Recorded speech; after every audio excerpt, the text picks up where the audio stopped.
Right. Tonight we're covering training. We're covering progression in training and all the little tweaks you can do to your training to make sure you're getting the most effective use of your time when you're in the gym and out the gym, both in terms of strength training and cardiovascular energy work as well. So let's dive into how we can improve it. So training progressions. Let's look at some fundamentals of life. If nothing changes, nothing changes. We must, as we know, through the stress which is exercise, we must force the body to adapt. We must create an adaptive response, and we do that by asking the body to be able to do more and perform more. Okay, so let's look into how that occurs. When we look at strength initially, ways to progress, and I'm going to dive into these a little bit more. Fundamentally, increasing the load, which is getting stronger. So whether it's on a machine, moving down the stack, if it's putting more weight on a plate loaded machine, more weight on a bar, using a heavier dumbbell, a heavier kettlebell, increasing the load. So the muscle is asked to perform more work by contracting harder to move the load and also eccentrically controlling that load. All right. So more weight on the bar as a broad term. Increasing time under tension.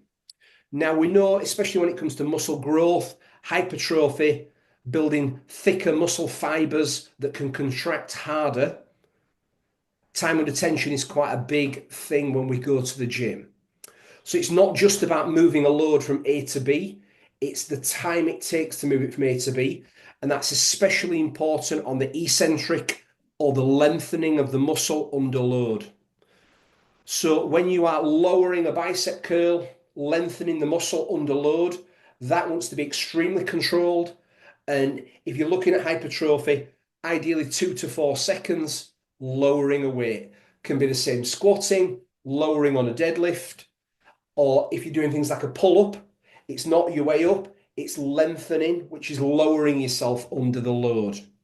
So that's extremely important as an adaptive way of making a muscle stronger, thicker in terms of the muscle fibers. Another way to progress is reps. So if you can curl or you can squat a particular weight, if you can progress the number of reps you can do with that weight, it means that muscle has had an adaptation at a cellular level and as well at a neural level, probably nervous system adaptation and a cellular adaptation. So if you can do more reps with a given weight, you have got stronger and you have got an adaptive response. Another one is decreasing the rest between sets. So if you think about it, if you do a hard set of squats, and it may take you 2 to 3 minutes to recover to do the same number of reps with the same load, if you can half that time, your body has got fitter and stronger because you can handle that load with less rest. Okay, so again, that is the body getting an adaptation to be able to perform better and more work in less time. Another one is increasing volume. So if you think again about doing a particular exercise, you'll find that there's a drop off, usually set by set. Now, if you start off and at a given weight or a given number of reps, you can perform X number of sets, and you might be able to perform 3 sets with 10 at 40 kilo in an overhead press. If you can do 5 or 6 sets with the same load and the same reps in the same tempo, your muscle and your body can handle more load in a repeated fashion. So you've got, again, an adaptive response. You can do more work in this instance. Another one as way to add progression is to add pauses. So pauses can be used very, very strategically in certain lifts. They can be added at midpoint in a lift. So if you do 1.5 rep squats, for example, so if you do a 1.5 rep squat, you're going to go all the way down into the hole at the bottom. You're going to come halfway up, pause, all the way back to the bottom, then all the way up. So by using pauses, you're removing a lot of momentum from a lift. So if you think about a bicep curl, if you go to the top of a rep and you come halfway down, you add a second pause and then either come all the way back up or all the way to the bottom, you are adding a static. Your muscle is fighting against that load. So you are contracting hard against the load without actually lengthening or shortening the muscle. So adding isometrics and adding pauses into lifts can make them a lot harder, which again forces adaptation. Because all we're trying to do, you can sometimes do a certain lifts where you are adding pauses into the reps without adding any load to the bar, making the set far harder, and it'll also add time under tension to the same set. So if you do 10 reps of an exercise and add a 1 second pause in a stretch position or in a mid position, you're adding an extra 10 seconds under tension, under load for that set on that muscle. So these are all ways you can trick the body without necessarily sometimes adding load onto a bar. People say to me things like, well, there's not heavy enough weights in the hotel gym when I'm away. But if you're doing goblet squats and you're adding pauses in and time to the set, you're adding stress to the muscle without necessarily, if they've only got a 30 kilo dumbbell, well, they've only got a 30 kilo dumbbell. So these are ways to add stress to the body and adapt and force adaptation without adding necessarily load on the bar. But the reason increased load is at the top of that list is because over time we always want to add load to the bar or to the machine or to the dumbbell. Yeah, we're not just trying to do everything else but add load. But sometimes week by week, you can't always add load to a bar.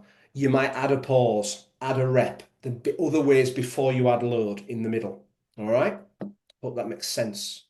So Miles, with that, I'm someone who sort of needs a bit of a framework or a system behind it. Is there a particular route you would go with this? For example, if you're on a back squat, you get to whatever your maximum is for 8, and you want to sort of increase that, but you need to sort of work on some of these others before you've got that strength and your muscles adapted. What would you go for first? Because I know you're not a big lover of the decreasing rest between sets because you want maximum output from someone. So you want that rest. Is there which of the others would you focus on initially? Things that I love that over the years have stood the test of time in terms of getting results. I like pauses. So, for example, you just mentioned a back squat there. Hmm. If you can get somebody, and again, I like people to add load to the bar over time, but you never ever, especially after your first 6, 8 weeks of learning a lift, you're never ever going to be able to every single week add weight to a bar because nobody's ever squatted 1,000 kilo or 1,500 kilo. It's impossible. So this is why sometimes you might add load to the bar week one. Week two, it might be you're trying to add a rep or two, for example. The week after that, it might be you add some pauses. So it might be a 1/2 second pause at the bottom of your reps. The week after that, week three, I'm just giving you an example of what something you could do. Week three, you could then go back to your initial reps and add load to that bar, and you should be able to move that extra load easily. Now, sometimes in a particular training block, it might be that you're programming in, because if you've got well adapted to certain lifts and you don't feel like you're getting any benefit from them anymore, it might be that in that 6 week block or that 4 week block or that 8 week block of squats, you are doing pause squats for the whole block. And you might have a 2 second pause in the whole at every rep of every in your squat because pause squats are very, very good because they remove momentum and bounce at the bottom of the lift. Yeah, because where you're thinking there, the back squat, you're weakest when you probably your ass is touching your heels, isn't it? And that's That's the helping with weakest that, isn't it? mechanically. Yeah, mechanically, if you think of leverage, your weakest point is at the bottom of the lift. Mm, So if you can pause at a dead stop and get out of the hole, you're putting a lot of stress on the lower limb musculature and as well on the core because you're having to stabilize yourself and hold that position in the bottom. So I'm a Yeah. big fan of adding pauses to lifts. I've done it with athletes over the years. And would Massive that be fan. the same weight that you're stuck at then, or would you be going down a little bit of a lower weight while you're doing them pauses? If you've done 8 reps with 100 kilo, for example, in good form, good tempo, but Hmm. then in your next block you were back squatting, or let's just say you were doing back squat with a heel lift as well to add another dimension to the squat, I would be reducing that load. I would be reducing that load week one. I would be reducing it 10 to 15%. And then get yourself your starting point week one in your block. Or I can do now, instead of 100, I'm doing 85 for a pause squat. And then you'll try 87 and a half. And if you can get to the end of your block doing 100 kilo, 8 reps, strict pause squats, you've seen a good adaptation over at 6 weeks. Yeah. Yeah, cool. Time under tension is another one. Sometimes, is like I said, is just adding a second to the eccentrics. So if you've been lowering weights for 2 seconds in a block, in the next block you might increase the eccentrics. That's another way of adding, strategically actually programming in longer eccentrics in your next block. Hmm. Okay, next one. So looking at increasing load. Now, we've got to look at this again in context, because increasing load depends. If you look, we've just talked about back squats. So if you look at a deadlift, back squat, bent over row, lifts like that, bench press, overhead press, when you're using more muscle groups across multi joints, you're going to probably be able to increase your load more often. If it's a single joint exercise, tricep push down, bicep curl, a thigh extension, if it's single joint, you're probably going to not be able to increase load as often. So things like pauses, increased isometric, lowering, eccentric time, increasing those, adding pauses are probably going to be good when you're doing a thigh extension, a bicep curl, a tricep push down, because you're not going to be able to add a load every single week with those lifts. So it's what else can I do every single week if I can't add load? It may be adding 1 rep. It may be adding a second to an eccentric, adding a pause at the end, a static contraction on your last rep, all those kind of things. So technique, tension, control become very important on single joint exercises, because you're not going to be able to increase that load all the time. On a squat cycle or a deadlift cycle, it might be you're adding 1.25, 2.5 kg to a bar quite often and seeing progression. The days of adding 10 kilo to a bar and 5 kilo to a bar, once you're not a beginner, those days, that ship has usually sailed. Unless you've had a long layoff and you're coming back with muscle memory and you can get stronger very, very quickly. So bear that in mind. Single joint versus multi-joint compound exercises. There is a difference. Time under tension. Each part of a rep must be under conscious control. If you're looking at body composition, if you're looking at building muscle, changing shape. Pure power production, rate of force development, Olympic lifting, things like that, slightly different set of rules. But as you guys aren't all Olympic lifters, hammer throwers, and shot putters, that slide would be very different if I was talking to you guys. So, for the purpose of this group and this call, every part of the rep must be under conscious control, thinking about the mind muscle connection, thinking about it, imagining the muscle lengthen under control, and the fibers just gradually working hard all throughout every portion of the rep. We do know through countless studies over the years in the strength and conditioning community that the lowering the eccentric phase of the lift causes the most soreness and adaptation.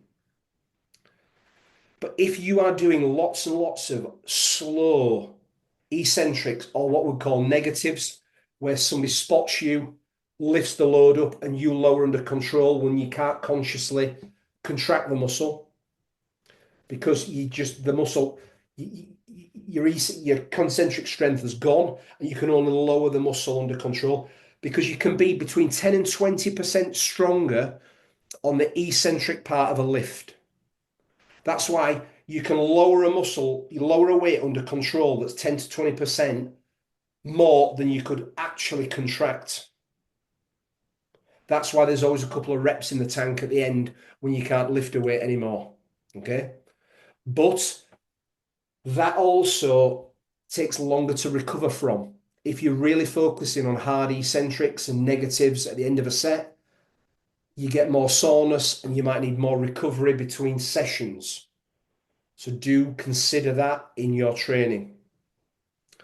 You might have to add, if you've really, really gone to town on eccentrics, super slow stuff, and especially the negatives at the end of your sets, you might need at least an extra day's recovery from your back and bicep session to your next back and bicep session. That makes sense. 4 parts to the rep. I still see some people saying there's 3 parts to a rep, and there is 2 parts. There is the start of a rep, there's the shortening of a muscle, there's the top portion of a rep, and there is the lowering of the weight. So there is 4 distinct parts.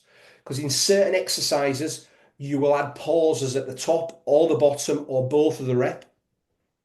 So you might have a 1 or a 2 second pause in a fully contracted at the top of a chin up. You might have a 1 second stretch at the bottom. Depending on the lift, there's 4 different portions to it. So, they're all important, and controlling all points of the lift is important. We don't want to bounce weights out of the bottom position, and we don't want to sometimes lose that fully contracted squeeze position in certain lifts as well. They're all important. Increasing your reps. So like we said, if you can't always increase a load, adding a rep or 2 reps or 1.5 reps might be the logical progression. So if you are doing bicep curl, easy to discuss. You managed to get 8 reps last week. You get to 8 this next week, and actually you feel, yeah, there's 1 or 2 more reps in the tank here. At least you might try for 9 or 10 reps before adding load the week after. So increasing reps is perfectly fine, but I don't like to just keep increasing reps. If you've added 1 or 2 reps, I would say next week, challenge yourself with a little bit more load. Because the goal isn't to, I'm still using a 4 kilo dumbbell back and do 672 reps for my bicep curls. You want to work your way down the dumbbell rack over time in terms of loading. Decreasing rest between sets. Now, there is a use to this, so I'm not dismissing it. It can definitely increase your training intensity. So you can have hard workouts if you almost go, especially if you're doing things like supersets. So if you've got non-competing muscle groups. So this works well if you're doing deadlifts straight into, for example, an overhead press, or deadlifts into a bench press. You can go back to back, keep the heart rate high, and it doesn't always necessarily decrease that much performance lift to lift. So I tell people who are training who are very short on time to decrease rest between sets, and often do supersets, non-competing. It can be a lying hamstring curl and a bench press. So you're using upper and lower, back to back, non-competing. It can be lunges and a barbell curl. That's the kind of thing I'm talking about here. I don't like people doing a bench press and rushing to the next set just to decrease performance. If the goal is strength and getting stronger in that session, the goal is getting stronger. We don't want to dilute that. In football terms, it's like we've had FA Cup this weekend. If your goal is to get a Champions League or win a title, you don't necessarily want to dilute yourself across too many competitions. That's a bit like reducing your rest too much if you're trying to get stronger. You're just diluting your performance, and you might not get the outcome you want. So, yes, there's a time for decreasing rest between sets. If you're rushed, if you're training in your lunch break or you've got to get to work, things like that, there's a place for it. But if it's a designated strength session and you need to rest 90 seconds or 2 minutes, whatever it may be between sets, don't compromise that rest to compromise performance because you want to be moving the needle and getting stronger over time. Pretty straightforward, pretty simple. I hope that makes sense. So, like I said, if you're training for strength, train for strength. Certain sessions, if it's hybrid style training and you are trying to get a lot of work done and you're trying to increase lactate, things like that, there's a time to decrease rest and keep that work rate high. But that's not a strength-based session. Okay? Increasing volume. So increasing your total number of sets can increase your gains. But again, we don't want to increase volume if all we're doing is decreasing load set after set after set after set. There is an old school, like we used to say, like, descending sets. So you start off with your heaviest weight, then you keep dropping and dropping and dropping and dropping and dropping. Now, those kind of set schedules work as a shock workout now and again. But I've never seen people doing like descending sets, like loads and loads of sets with decreasing load over time, over a 6 week block or an 8 week block, actually getting stronger. They've worked hard, but standing on your head and shitting down your back's hard, but it doesn't necessarily get you a progression. Just because something's hard doesn't mean it's going to get you a result. So if you want to increase number of sets, that's fine, but as long as it doesn't decrease performance. So if you want to add a set on at the end of 4 sets of something, and it's still going to be quality in terms of tempo, in terms of perfect execution, and you can still handle, I would say, the same load, and you're not having to drop it by 30 or 50% to perform another set. If you're having to drop your weight 50%, I would say that set isn't the best use of your time. It's more work for more work's sake. Is it going to be productive? I would say probably not so much. And again, volume-wise, you need to understand this. I did a lot of learning under the late great Charles Poliquin, and at his seminars, we always used to look at the inverse proportion graph of number of sets, number of reps, and volume. We used to look at all these factors when you're programming and periodizing for people. So if you're doing lots of sets, the reps should be low. And if you're going to do lots of reps in a set, the number of sets tends to be lower. So if you're doing 15, 20 rep sets of squats, for example, or leg presses, and you are, again, you're going pretty heavy on these, you're not going to be doing 5 sets of 20 on a squat if it's got a decent amount of weight on the bar. You might be doing 2 or 3 sets of 20 squats. Because if you're going and on your 20th rep, you are gassed, your legs are shaking, you're trembling, you ain't going to be doing 5 quality sets of that. Yeah. So, 3 to 4 sets of 8 to 12, it tends to be sweet spot. If you're going 5 sets of 5, there's a reason why 5x5 works, because you can handle a lot of weight and you can get 5 sets of 5 and usually without much of a drop off in performance. If you start going lower than 5 reps, we're normally looking at pure strength and power work, like 6 sets of 3, for example, where you're doing super heavy deadlifts or squats and you're doing 6 sets of them. They can be great for increasing. So if you want to really get stronger, so on your next cycle of doing 10s and 12s, actually doing a block of 6 sets of 3 on big lifts like squats, deads, bent over rows, bench presses, overhead press can be phenomenal for strength development. So when you then go to higher reps in your next cycle, you're actually pushing a lot more weight. So if you're always doing, I'm never a fan of people doing the same rep ranges all the time. You can be alternating between a block of 4 to 6 weeks, doing 3 to 5 reps or 3 to 6 reps, depending on lift. So if you are doing 6 sets of three, that would be in things like bench press, deadlift, squat, overhead press, or heavy chins, heavy pull-ups. But in that same block, I wouldn't do sets of three for bicep curls or tricep pushdowns. You might be doing sets of six. But then after that block of just focusing on getting stronger, stronger, stronger, stronger, when you then go into your next block of maybe 8 to 10 reps, you find that you're a lot stronger than in the last block of that.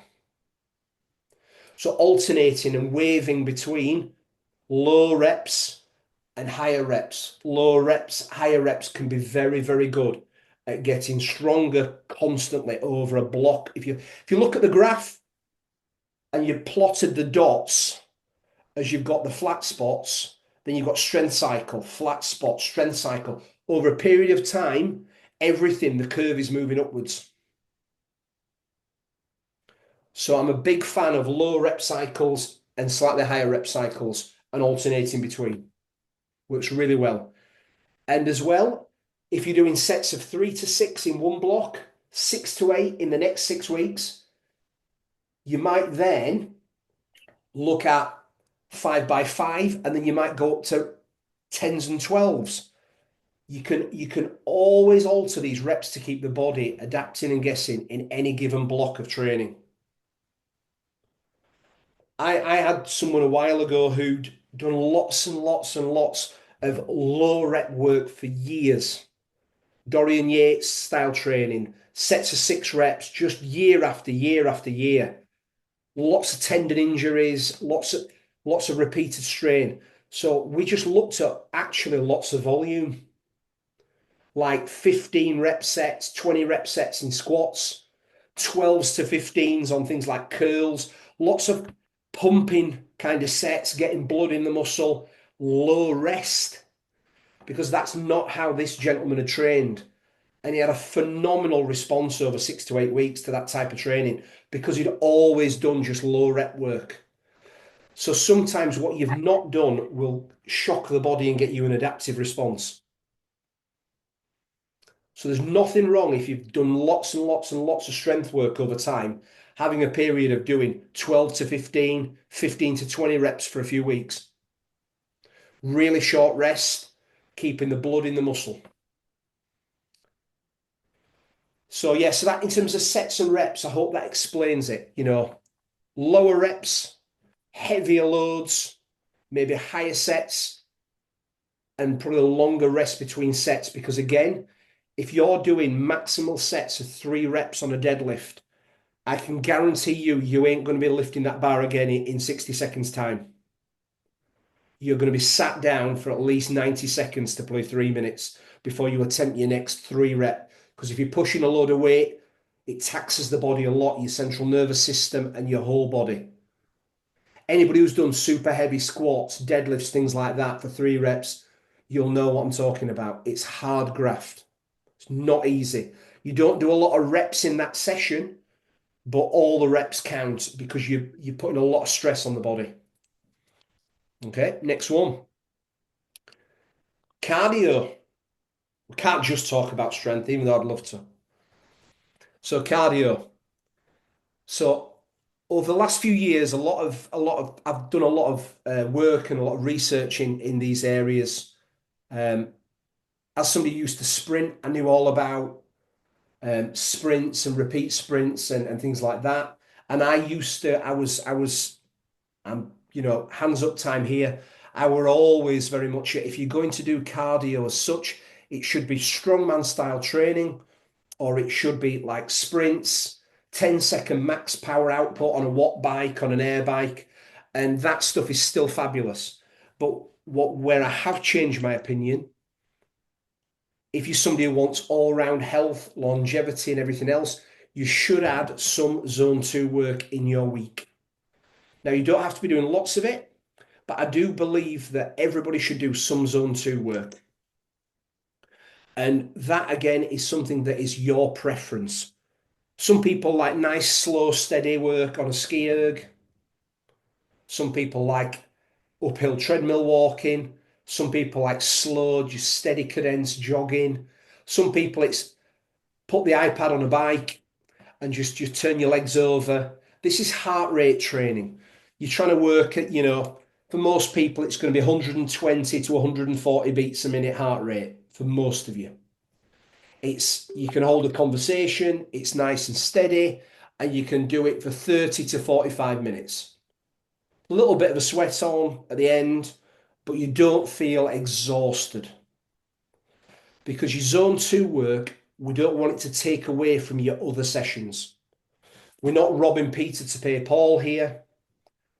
One shouldn't affect your strength session. So I did a zone two session this afternoon on the watt bike I've got at home. Nice and steady, watched the podcast on my iPad. Nice and steady work, 120, 125 beats a minute, 35 minutes. Then at 4:50, I just did an upper body pull session. So biceps back. It didn't affect my strength at all. And I actually PB'd on a lot of my lifts compared to last week. So zone two work shouldn't, if it's at the right intensity, reduce strength and affect your strength sessions. But I'm always a fan of doing them as a standalone. So for me today, due to my diary, I had to do it just after lunch. And then I had pretty much 3 hours before I did my weight session. So I had some salts, I had some creatine and everything before my weight session. So I was fully rehydrated, no performance impedance to the weight session. So again, zone two works personal preference. I wouldn't do something you hate because you're not going to want to do it. So whatever you choose doesn't really matter too much. Like I said, ski ergs can be rowing, cycling, uphill treadmill walks, whatever, hiking outdoors, your choice. Your VO2 max work. Again, you should be doing some of this each week. So VO2 max, two things I've discussed with a lot of you before. I'm very much a fan of max intensity, like your life depends on it, 10 to 20-second sprint work. Now that can be things like a watt bike, a bike erg, air bike, arms and legs. It can be ski erg all out. It can be, if you've got it in you, on curved treadmills, sprinting, if you've got the confidence to do it, if you are a sprinter, that kind of work for repeat intervals. That is highly effective at, well, I could talk about 10 minutes on that, but trust me, in terms of your heart efficiency, and it helps with working at high intensity in a gym because you're used to working at really high heart rates. So your recovery is super if you do this work regularly. Another one is the Norwegian 4x4 protocol. Some research on that's proven it to be one of the best cardiovascular workouts there is in terms of the plasticity of the heart and things like that. So it simple is 4 minutes on, as high intensity as you can almost manage. Then you have a 3-minute complete rest, and it's 4 of those. So in theory, it's not a long workout, but it's a very hard workout if you're doing it correctly. That I recommend a bike for, or a ski erg. I think because you can look at your cadence very effectively, your strokes per minute, or your RPMs on a bike.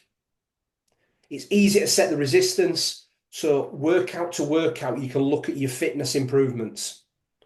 So if you can do a 4x4 at 70 RPMs at whatever level on a bike, workout by workout, try and do it at 71 RPMs, 72 RPMs for the 4 minutes. So you're looking at small micro adaptations to get fitter over time. VO2 max work, you don't have to do lots and lots of it. If you're training 3 or 4 days a week lifting weights, 1 or 2 HIIT sessions a week can be effective.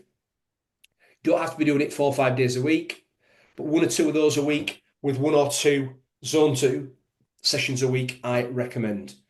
And that, for cardio work, unless you're a triathlete, but if you're looking at body composition changes and all-round health, 4 weight sessions a week, and I would do 1 or 2 zone 2 and 1 or 2 HIIT sessions a week. That's what I'd be looking at as a pretty good structure for your training moving forwards, for heart health, so you're fit, but you also look good in a mirror because you're getting stronger all the time.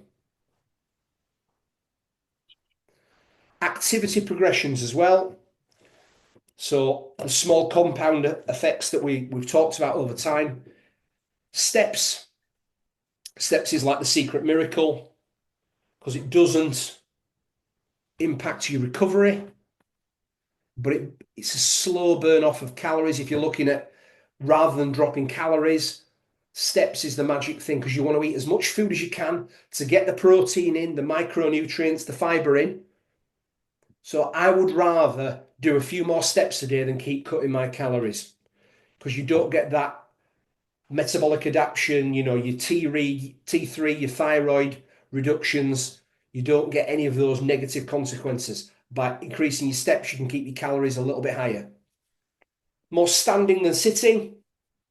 Obviously, using more postural muscles just by standing. And the walking, again, the added benefit is if you walk, it's been proven to improve your digestion. So if you do these micro walks, like 10 minutes after you've eaten, it's proven now to improve your digestion because it gets everything moving around your digestive tract. It stimulates digestion. So going a walk 5-10 minutes after your meals has not just a calorific benefit in terms of burning off more calories, you're actually improving your digestion as well. Little things, take the stairs, not the elevator. If you're in the car park further away, so you have to walk further, and just get in the habit of doing that rather than trying to get outside the front door of wherever you're going. Park at the other side of the car park. These little habits just start to become who you are. And if you do need to go in the car, do you really? Could you have walked? Is there another option? So that's all I've got in terms of training. So I'll open up the floor to you guys. Any questions about training? Any little things on your mind? Anything you'd like answering?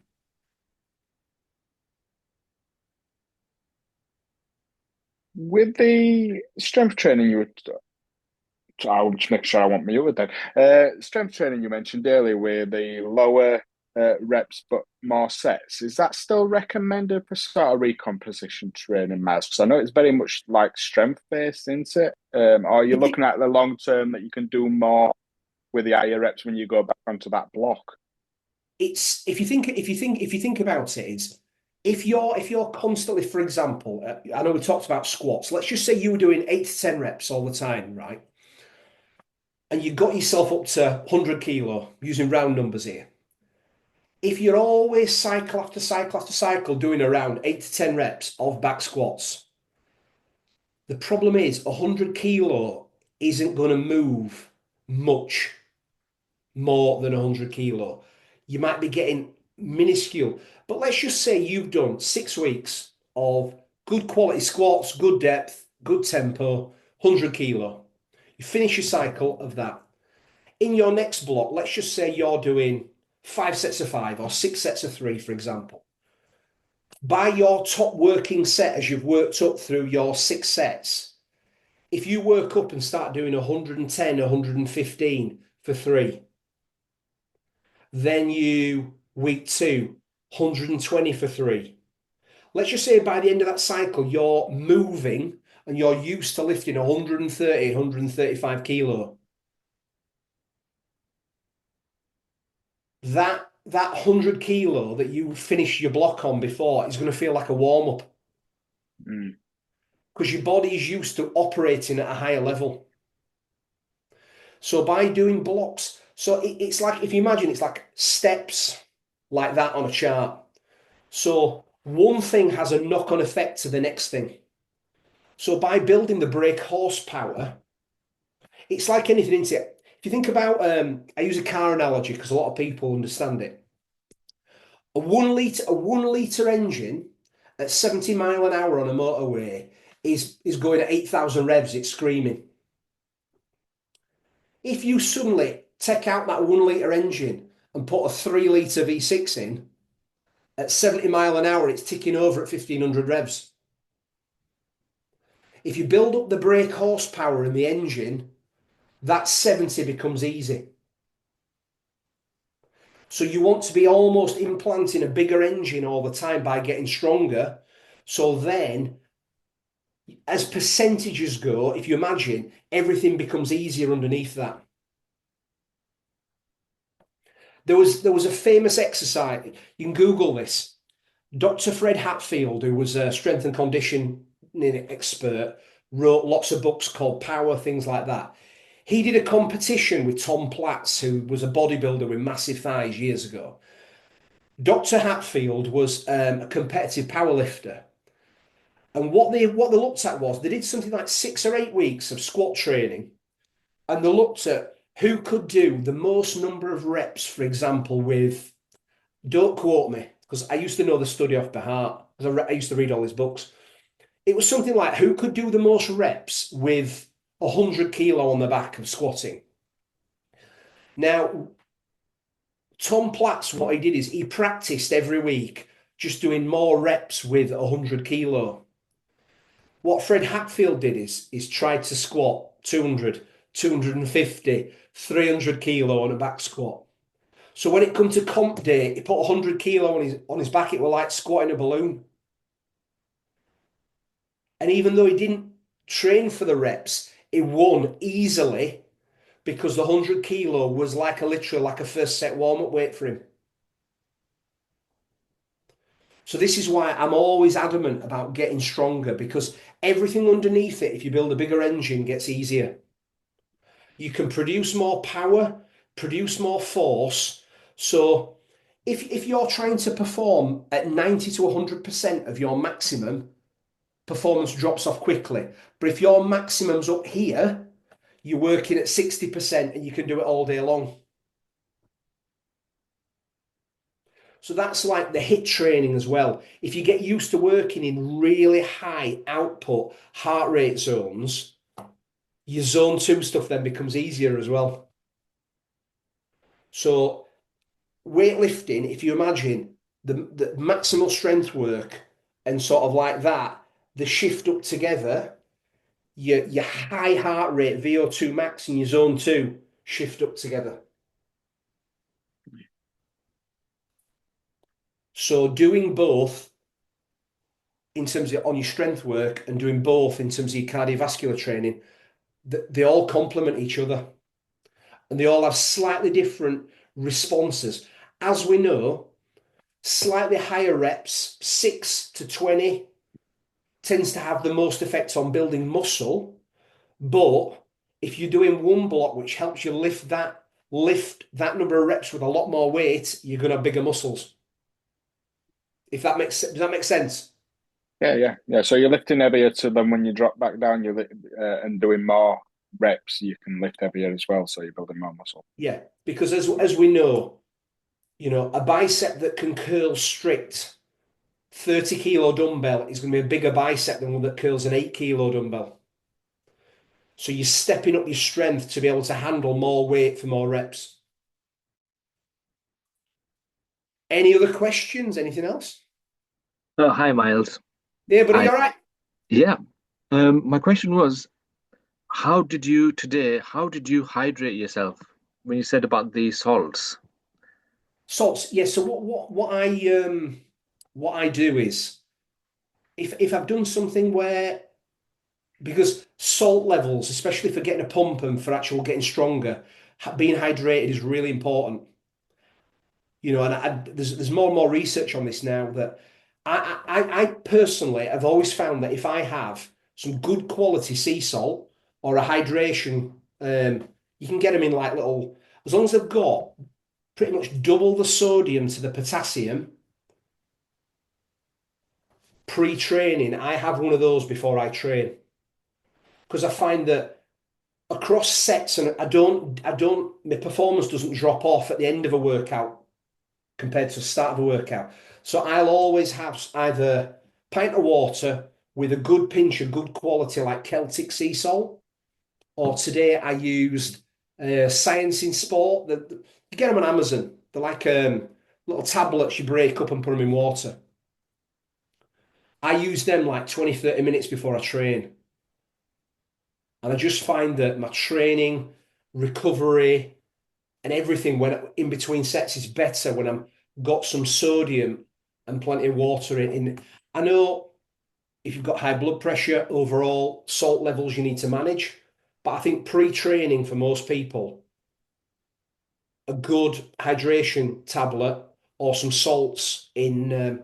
I don't mean table salt because that's garbage. Don't have table salt, but like pink Himalayan salt or Celtic sea salt really work before you train.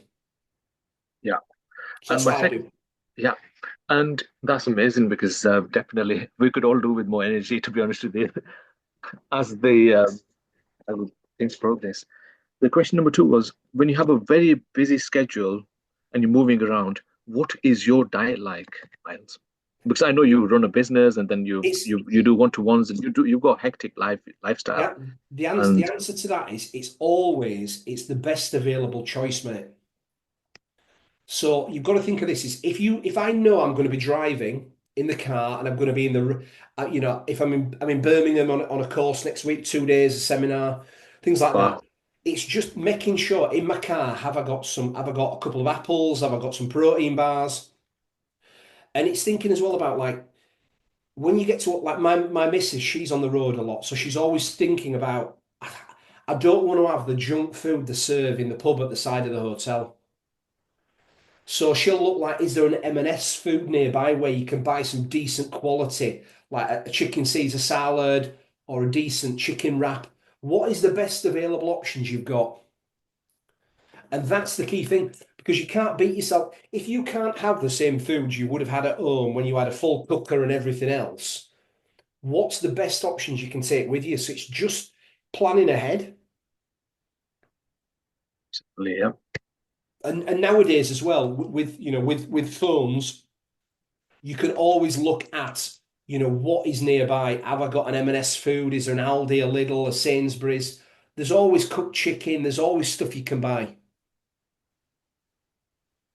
So it's just what's the best available and make the best choice you can make. absolutely, yeah, definitely. I'm definitely gonna try the salt thing to increase the intensity. Do it, mate. Helps with nerve contraction. You can contract a muscle harder and also cellular hydration. You can get more water in the muscle fibers. So always be hydrated when you train. Absolutely. All right, mate. If there's nothing else there, guys, has anyone got anything else? Yep, I've got something. Go for it. I'm going to be thinking now of factoring in like the pauses and the eccentrics into my strength training. Yeah. Um, the one that the one lift I'm going to struggle with that, and I could just do with a bit of advice is it progressing on my deadlifts. So in terms of my deadlift, I get myself in position and mentally go there, and I fucking lift and a drop, and I have got no else to give it. And how would I feel like if I put any more weight on it at the moment, I would just mentally not lift it. So I Do you just mean need in a bit terms of a more. barrier of getting stronger, like scared of almost lifting, do you mean? I think I have previously before got to a pot with a deadlift being where I have just gone to pick it up and it won't lift, and I know it's mental. I know it's a mental thing that I have to get through. So whenever I deadlift, I always put myself beyond that. I kind of like visualize myself lifting it and then up it comes. But I don't feel like so I am deadlifting and I don't really I'm successfully deadlifting at that weight. But if I was sort of like thinking about eccentrically putting it down or anything like that, that's what I'm asking for advice. What's my best sort of incrementals other than adding weight on it at the moment? Right, deadlifts. Right, I'm going to caveat this, and I'm Mm-hmm. glad you mentioned it because, for example, deadlifts is a lift where I don't normally recommend pauses, and long eccentrics on a deadlift. Right, well, that makes sense then, because I couldn't imagine how the hell I would have done them. Yeah, so Yeah. thinking, especially when you're getting stronger and stronger. If you've got somebody doing really heavy deadlifts and you're saying to them, I want you to lower it for 4 or 5 seconds. Now, they'll be shaking like a shiting dog. So I wouldn't say that's the best use. With a deadlift, mental rehearsal in between sets is important. So Yeah. visualizing yourself, this bar's going up, you can see yourself in your mind's eye lifting it, and almost you know that having a word with yourself kind of conversation where it's like, get it fucking lifted, and psyching yourself up. Yeah, Miles, that's what I do. I close But my eyes, I visualize myself lifting it, and then I go. So maybe do you think like the 1.25s on each side? Just try that micro little bit. progression, yes. Deadlifts, once you've done it for a while, deadlifts, you're not going to be adding 2.5s and 5s each side to the bar all the time. It's going to No. be 1.25s and just trying to build it up like that. As well with a deadlift, the key is as well is obviously maintaining that tightness at the start of the lift and even through the lift. Don't lose your shoulders. Mm-hmm. That squeezing of the lats and that tightness in the back, pushing your chest through, when you're going to lift that, when you're squeezing the bar off the floor, driving your feet hard into the floor, never lose that tension. Yeah.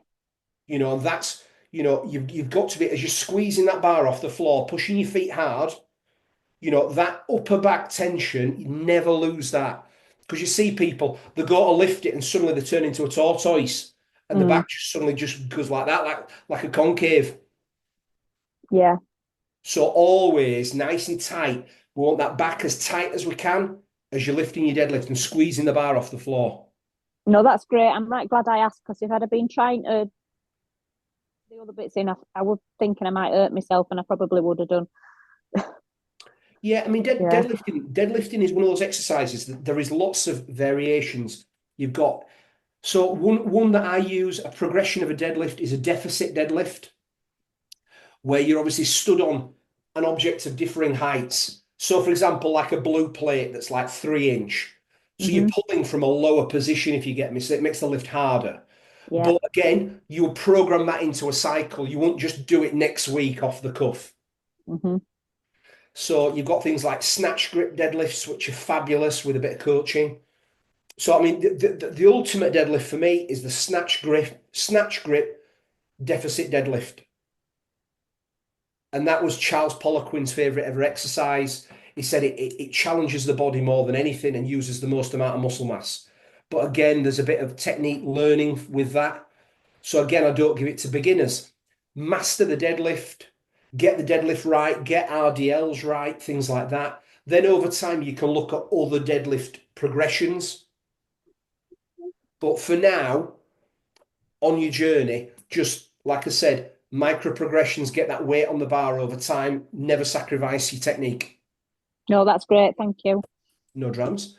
Right, guys, well, let's have a good week. Put some of that training into action and we'll let's get some weight on that bar, yeah? Absolutely, yep.